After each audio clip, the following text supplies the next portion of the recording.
ये मौसम का कोई भरोसा नहीं। अभी देखिए थोड़ी देर पहले धूप थी और अब बरसात शुरू हो गई है और कभी कभी तो तूफान भी आ जाता है, लेकिन यहाँ आए ना आए ओटीटी पर तूफान आने वाला है।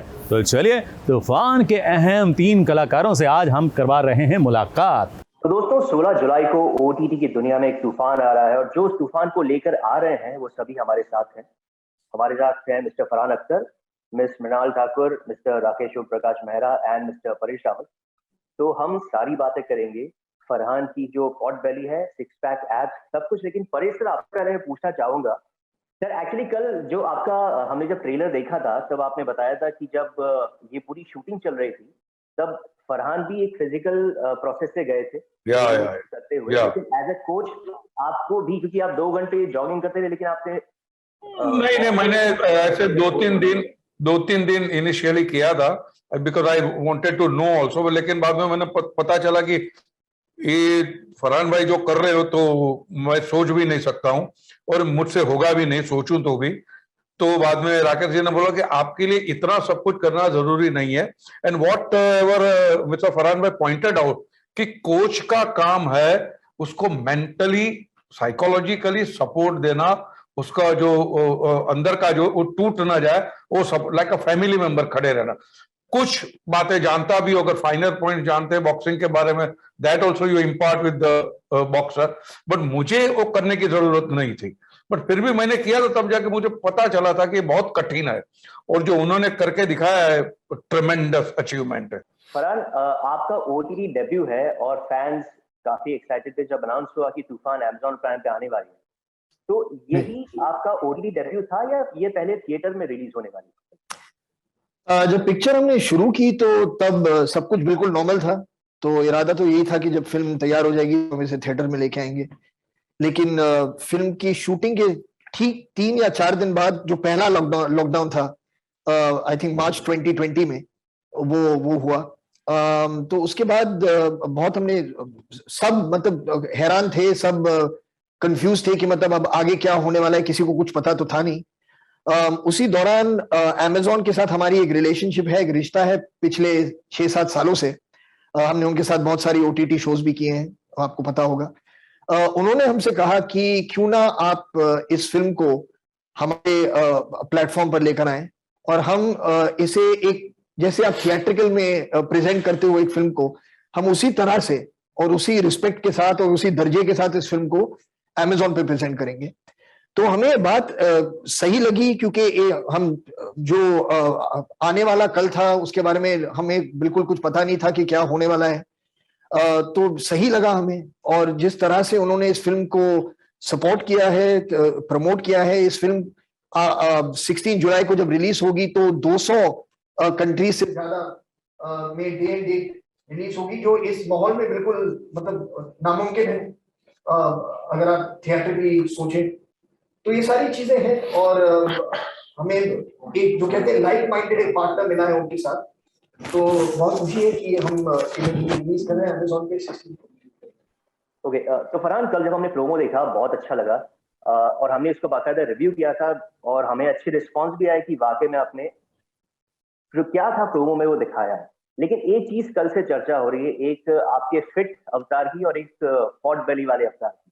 तो पर्सनली आप जब इस ट्रांसफॉर्मेशन से गुजर रहे थे, बहुत आपने मेहनत की होगी, लेकिन जब वो धीरे धीरे पॉट बेली की तरफ जा रहे थे तो खूब एंजॉय भी किया होगा खाना।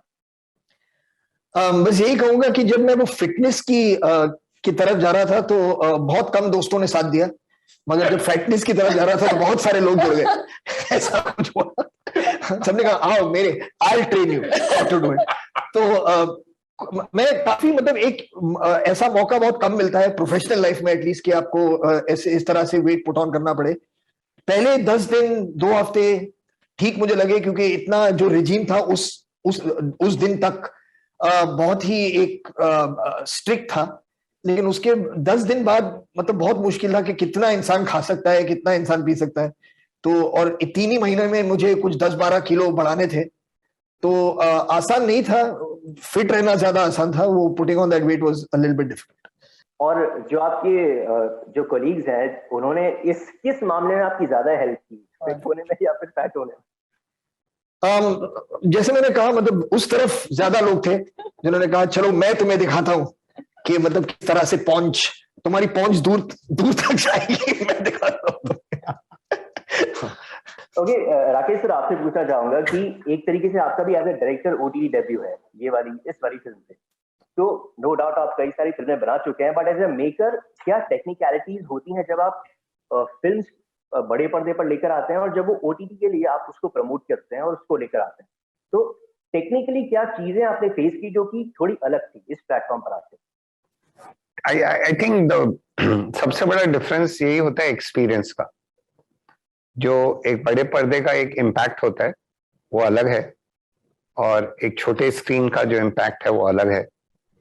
बड़े पर्दे पे आप जब ऑडियंस एक थिएटर में एक कैप्टिव ऑडियंस होता है, और छोटे पर्दे में आपको उनको कैप्चर करना होता है अपने परफॉर्मेंस के थ्रू, अपनी स्टोरी टेलिंग के थ्रू, ताकि वो रिमोट उठा के आपको पलट ना दें, कोई और चैनल पे ना निकल जाए। टेक्निकली तो भाई कई सारी चीजें हैं, साउंड कैसे मिक्स होना है, कलर करेक्शन कैसे होनी है, वो सब बोरिंग बातें हैं। अहम बात यह है कि जैसे मैंने पहले भी कहा था, the only thing constant in life is change. बदलाव जो है वो ही सबसे हर टाइम चलता रहता है। तो चेंजेस हो रही हैं। पहले साइलेंट फिल्म्स थी, talkie films I, black and white film थी, कलर फिल्म आई, फिल्म पे शूट करते थे, अब डिजिटल कर रहे हैं। एक जमाने में फोन तारों से जुड़ा होता था, अब स्मार्टफोन हाथ में, आप कहीं से भी चलते फिरते कनेक्टेड हैं। तो आपको चेंज को गले लगाना है, आपको एम्ब्रेस करना है चेंज को। आज छोटा स्क्रीन बहुत बड़ा हो गया, कहने को छोटा है, बट आप तूफान के साथ देखिए, एक दिन में डे एंड डेट आपकी फिल्म 200 देशों में जाएगी, 240 टेरिटरीज में जाएगी। मैक्सिमम अगर हम कोई इंडियन फिल्म ले लें, बड़ी से बड़ी फिल्में ले लें, जैसे आप बाहुबली ले लें, तो उसके भी 800,000 प्रिंट जाते हैं। हमारे 86 मिलियन हाउस होल्ड में ये फिल्म एक साथ देखी जाने की क्षमता है। कितने देखेंगे नहीं देखेंगे वो उनके ऊपर है, निर्भर है। तो अचानक you are at par with the world. अब आपका काम आपको बताएगा। हमारी फिल्म इंग्लिश में भी डब हुई है, तो for the people who watch English dub languages, वो एक नई मार्केट खुल गई है। तो इससे ये बदलाव का टाइम है। बदलाव के आप प्रिडिक्शन नहीं कर सकते, आप पास्ट में बैठ के उस पर कॉमेंट नहीं कर सकते। आपको उसके साथ बहना है, ये बहती नदी है, और आगे चल के देखते हैं कि इसके मायने क्या होंगे, कैसे खुलेगा, और कैसे चीजें आगे आएंगी हमारे। तो I am a huge fan of change, और मुझे ये लगता है कि जब आप चेंज के साथ रहते हैं तो आप हमेशा यंग रहते हैं, आप बुढ़ापे का शिकार नहीं होते। ओके, और ऑल्सो भाग मिल्खा भाग कोई नहीं भूल सकता उसको। 7 साल बाद आप दोनों साथ में आ रहे हैं, और भाग मिल्खा भाग के बाद एक जो बॉक्स ऑफिस या फिर एक बड़े लेवल की सक्सेस है, वो अभी तक आपकी फिल्म को बीच में कुछ कारणों से नहीं मिली। क्या ये फिल्म वो इतिहास दोहरा पाएगी? Are you confident? ये सवाल मेरे लिए, अब ये तो नहीं, फिल्म में जो मेरा मानना ये है शुरू से, और जितनी भी फिल्में हमने अटेम्प्ट की हैं, और हम जब भाग मिल्खा भाग भी बना रहे थे, और परेश सर मृणाल के साथ मेरी पहली फिल्म है, भाग मिल्खा भाग भी जब हम बना रहे थे, हम एक फिल्म बना रहे थे। हमने कभी ये नहीं सोचा था कि ये बॉक्स ऑफिस पे हिट होनी चाहिए। हम उम्मीद होती है अंदर, यार हमारा काम हिट हो, सुपर हिट हो, बट हम एक फिल्म बना रहे थे। हम फ्राइडे सैटरडे के लिए नहीं बना रहे थे वो फिल्म कि वीकेंड की फिल्म है। हम जब आप फिल्म बनाते हैं तो a good film is which lives on for ever, for perpetuity. और फिल्में ऐसी होती हैं कि दे ग्रो विद टाइम। आज आपकी जो फेवरेट फिल्म्स हैं वो ये नहीं है जो पिछले हफ्ते रिलीज हुई थी। आपकी फेवरेट फिल्म 20 साल पुरानी भी हो सकती है, 30 साल पुरानी भी हो सकती है। यू नो, आज भी मुझे दिल चाहता है बहुत अच्छी लगती है, मुगले आजम अच्छी लगती है, शोले अच्छी लगती है, लगान अच्छी लगती है। क्यों लगती? वो पिछले हफ्ते तो नहीं आई थी। आज भी हम उनकी बातें क्यों करते हैं? आज भी हम वो गाने क्यों गाते हैं जो मोहम्मद रफी साहब ने गाए थे या मुकेश भाई ने गाए थे, 60s में गाए थे? तो वो उसमें एक बात है। तो मैं उस सिनेमा से आता हूं कि जो फिल्म बने तो ऐसी बने कि हम चारों जब 10 साल बाद बैठ के अगर साथ में देखें वो फिल्म, तो we feel, look at each other and we feel कि यार कुछ तो किया, अच्छा काम किया था, we are proud of our baby. इतनी सी बात है और नहीं। ओके, आपका ज्यादा वक्त ले लेंगे। मृणाल, आपसे मुझे पूछना है, आप उन कुछ एक्टर्स में से एक हैं जिन्होंने टेलीविजन से अपना करियर शुरू किया था और अब आप एक बॉलीवुड में बड़ा नाम है।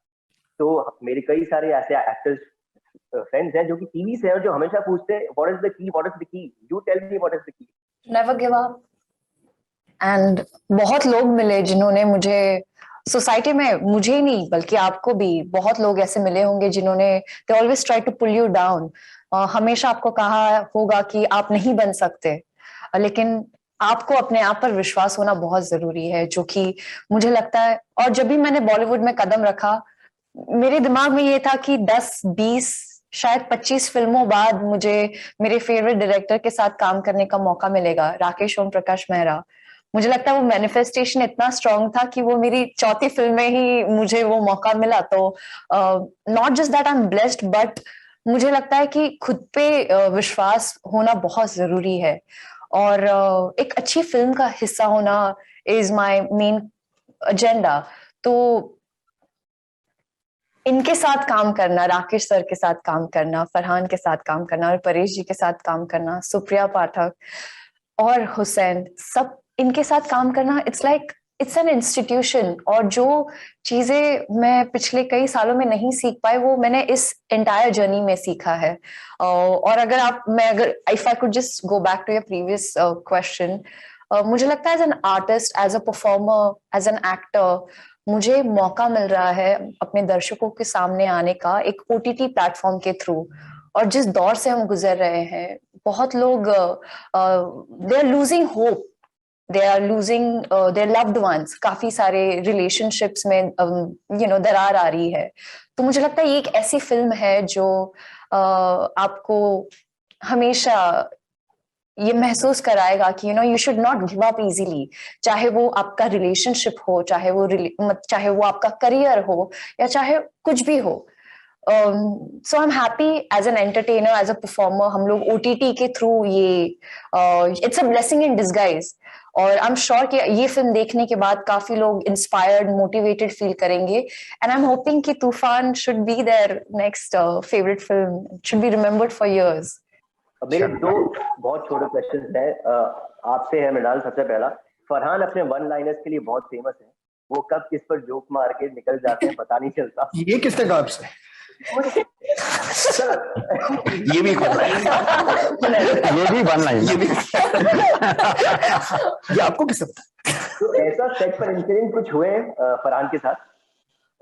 नॉट जस्ट फरहान, ये दो सर भी, ये दोनों इतने इनोसेंट दिखते हैं, वो ऐसे है नहीं, दोनों बहुत नॉटी है, दोनों सेट पर मिलकर। सो आई यूज्ड टू कॉल, हमने सब परेश सर से सीखा बस।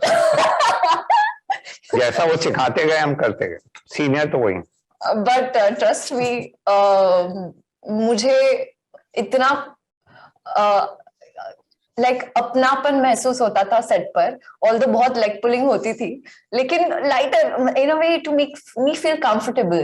तो जी हंसाते थे बहुत। फरहान, इनका सेंस ऑफ ह्यूमर तो काफी अमेजिंग है, ट्रस्ट मी, और हमेशा ही knows how to control the situation. अगर कोई काफी ऐसे सीन्स भी थे जो हमने शूट किए, मजेदार सीन्स जो कि बहुत इंटेंस थे, but This man, once you say roll camera action, no matter background में कोई गिर रहा है या कोई हंस रहा है, it doesn't matter. He will give his best, and I think that's what I've learned from him. No matter what, आप कितने दर्द में हो या आसपास लोग सीढ़ियों से गिर रहे हैं, हमें एक बार हंसी भी छूट गई थी, but the way it went, the way we ended the scene, cut roll camera action सुनाई देता था, but cut मुझे कभी कभी, because हम लोग बह जाते थे sometimes. So it was a marvelous journey, and I wish I wish we could shoot Tufan again. Oh, नहीं फिर से आप ट्रेनिंग शुरू कीजिए। ओके, लास्ट क्वेश्चन फरहान आपसे मेरा, वो ये है कि तूफान जब हमने ट्रेलर देखा है, is all about when life punches you out, आप गिरते हैं और फिर आपके अंदर वो जज्बा है कि आप आप उठकर आगे बढ़े या नहीं। आपके साथ पर्सनली लाइफ में कभी ऐसा नहीं हुआ है, कोई इंसिडेंट की आप होप्स खो चुके हैं और लेकिन फिर भी आप आगे बढ़े? नहीं, इस हद तक तो नहीं हुआ है, मतलब सबकी जिंदगी में थोड़ा मतलब ऐसी हादसे होते हैं या कुछ ऐसे पल होते हैं जिसमें आप लो फील करते हैं। लेकिन जो एक चीज मुझे हमेशा बहुत मोटिवेट करती है वो ये है कि जब लोग कहते हैं मुझसे कि मैं नहीं कर सकता हूँ यार, मुझसे बहुत शक्ति मिलती है उससे। कि जब कोई कहता है ना कि यार ये नहीं होगा, ये इनसे नहीं होगा, या ये नहीं कर पाएगा, या तुम ये मत करो, I always feel very motivated to be able to do it. तो I don't know what it is, ये चीज हमेशा मेरे साथ रही है। मुझे sorry, I am just going back to another film. मुझे याद है भाग मिल्खा भाग के दौरान जब हम अपनी पहली प्रेस कॉन्फ्रेंस कर रहे थे चंडीगढ़ में, तो एक लेडी जर्नलिस्ट थी जिन्होंने राकेश से पूछा एक्चुअली कि आपने इनको क्यों लिया है फिल्म में, इतने सारे पंजाबी एक्टर हैं, आपको किसी पंजाबी एक्टर को ले लेना चाहिए था। तो वेरी स्वीटली मतलब Rakesh defended me over there and spoke, he said नहीं, Farhan is a very hard working talented boy और आप देखना, और ये सब उन्होंने कहा, व्हिच वाज वेरी टचिंग। लेकिन वो जो सवाल था उनका, that give me an amazing amount of fuel, कि मैंने सोचा यार मैं आऊंगा वापस, क्योंकि चंडीगढ़ से है मिल्खा जी, तो जरूर जब फिल्म बन जाएगी तो मैं आऊंगा वापस और ये लेडी मुझे मिलेंगी वहां। तो जब मैं मिलूंगा उनसे, मैं इनके मुंह से सुनना चाहता हूँ कि मतलब आपने कमाल कर दिया ये मैं सुनना चाहता हूँ। And honestly it's a very small incident, but that kind of stuff, it I don't know, मुझे बहुत शक्ति मिलती है इन चीजों से। I agree. क्या बात। चलिए, thank you so much and wish you all the luck. Toofaan वाकई में तूफान मचा रही है। Thank you. Thank you.